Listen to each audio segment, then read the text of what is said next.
Chapter 29. Francis 𝘈𝘁 had to leave his own territory at Gateway Film Processing to get what he needed. 𝘈𝘁 was production chief of Gateway's largest division, home movie processing.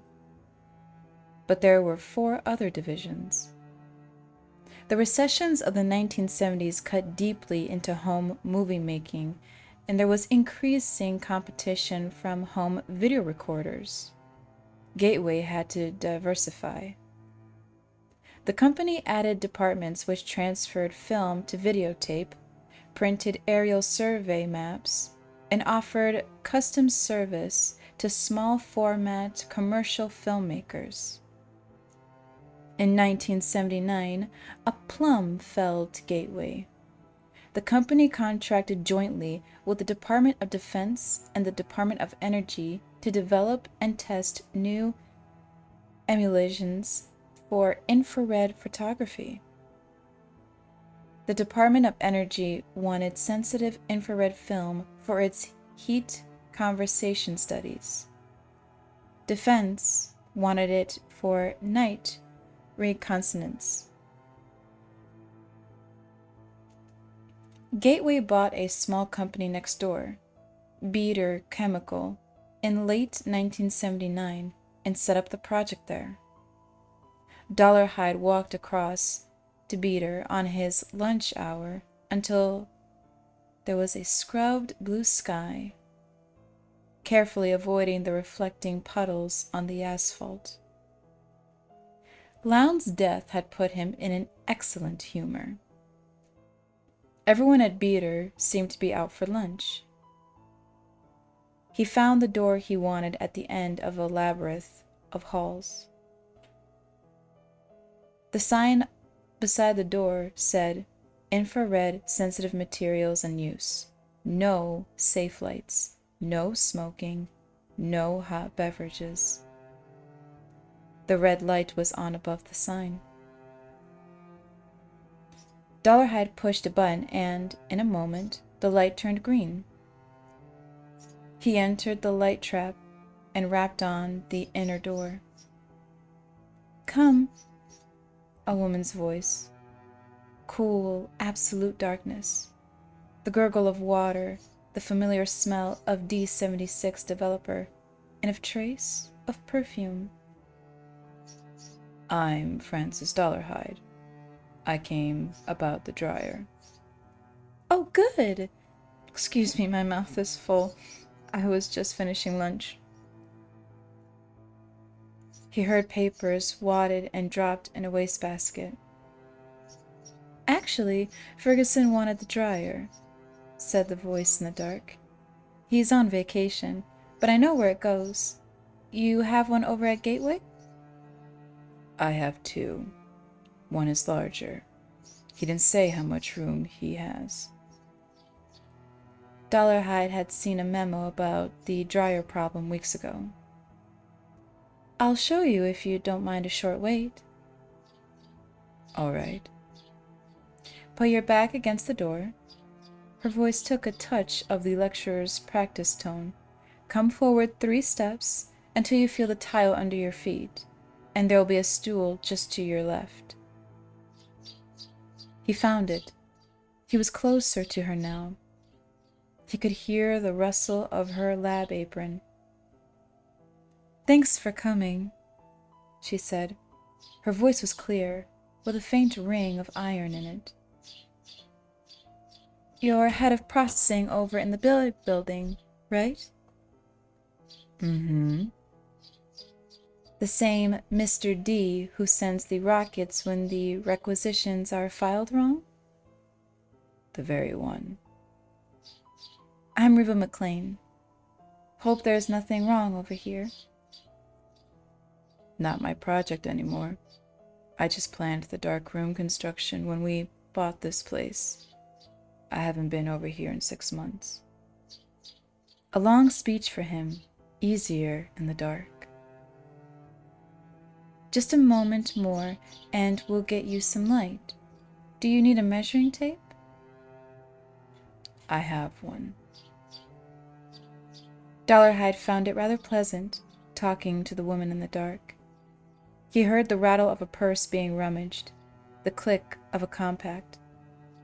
He was sorry when the timer ran.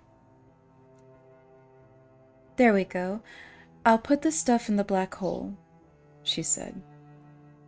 He felt a breath of cold air, heard a cabinet close on rubber seals, and the hiss of a vacuum lock.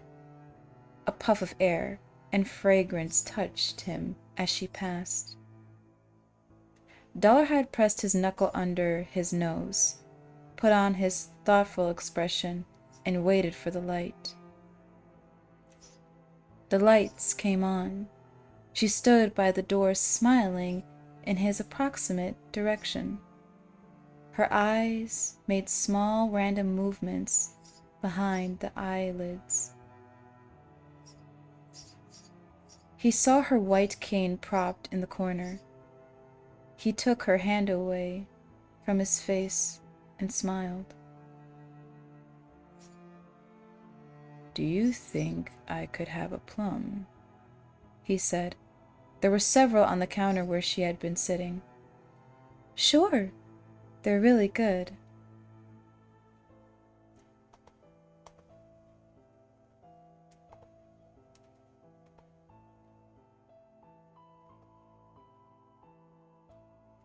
Reba McLean was about 30, with a handsome prairie face shaped by good bones and resolution. She had a small star-shaped scar on the bridge of her nose. Her hair was a mixture of wheat and red gold, cut in a page boy that looked slightly out of date, and her face and hands were pleasantly freckled by the sun. Against the tile and the stainless steel of the dark room, she was bright as fall. He was free to look at her. His gaze could move over her as freely as the air. She had no way to parry eyes. 𝘠𝘕𝘰 often left warm spots, stinging spots on his skin when he talked to a woman. They moved over him to wherever he thought the woman was looking. Even when a woman looked away from him, he suspected that she saw his reflection. He was always aware of reflective surfaces, knew the angles of reflection as a pool shark knows the banks. His skin now was cool. Hers was freckled, pearly on her throat and the insides of her wrists. "I'll show you where the room is and where he wants to put it," she said. "We can get the measuring done." They measured. "Now, I want to ask a favor," 𝘠𝘕𝘰 said. "Okay." "I need some infrared movie film, hot film, sensitive up around 1,000 nanometers. You'll have to keep it in the freezer and put it back in the cold after you shoot." "I know." "Could you give me an idea of the conditions?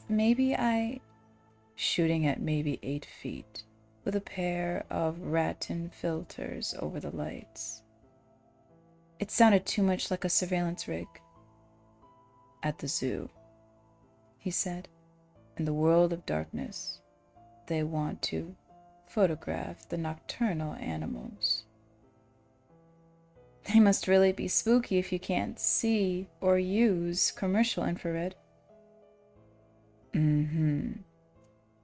"I'm sure we can fix you up. One thing, though. You know a lot of our stuff is under the DD contract. Anything that goes out of here, you have to sign for."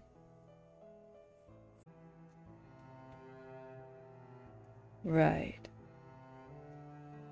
"When do you need it?" "About the 20th, no later." "I don't have to tell you. The more sensitive it is, the meaner it is to handle. You get into coolers, dry ice, all that." They're screening some samples about 4 o'clock, if you want to look. You can pick the tamest illusion that will do what you want. I'll come. Reba McLean counted her plums after Dolarhyde left. He had taken one. Strange man, Mr. Dolarhyde. There had been no awkward pause of sympathy and concern in his voice when she turned on the lights. Maybe he already knew she was blind. Better yet, maybe he didn't give a damn. That would be refreshing.